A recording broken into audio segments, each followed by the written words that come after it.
babar pisan. Antasari. Tenane aku ora tega ya mentolo. Ya kaki aku njotos karo kowe koyo. Ya kira ora tega, Kakang. Mergo kowe bocah wadon. Senajan wektu dina iki anggonmu olah Mbak Priganing. Sawetara aku kok durung isih mangu-mangu. Mula ngene iki. Nalika bapa melekaji kawijayan karo kowe. Kowe kaon aku diwelekaji kawijayan kae. Ana wit sing gedhe coba Taman Najim. Oh. Sampeyan niat lawan aku. Aku ora nyek karo kowe. Lah nyatane, Kakang. Lah wong aku urung percaya, urung ngerti kok. Yen kaya ngono bakal tak buktekke. Ya.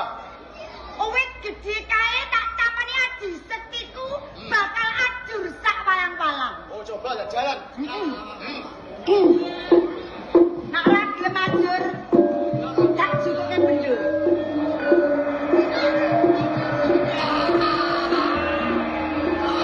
Aji! Sekti!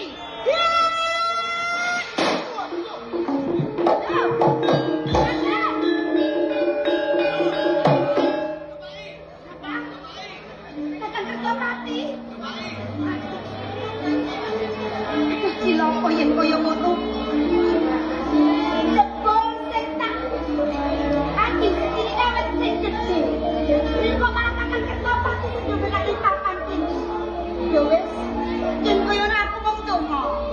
Gusti Kang Akarya Jagat. Muga-muga Kakang Kertopati ndak entuk usada. Ndang mari yo.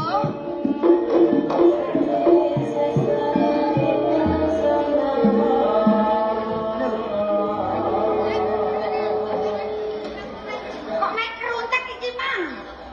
Iki jane mati apa urip?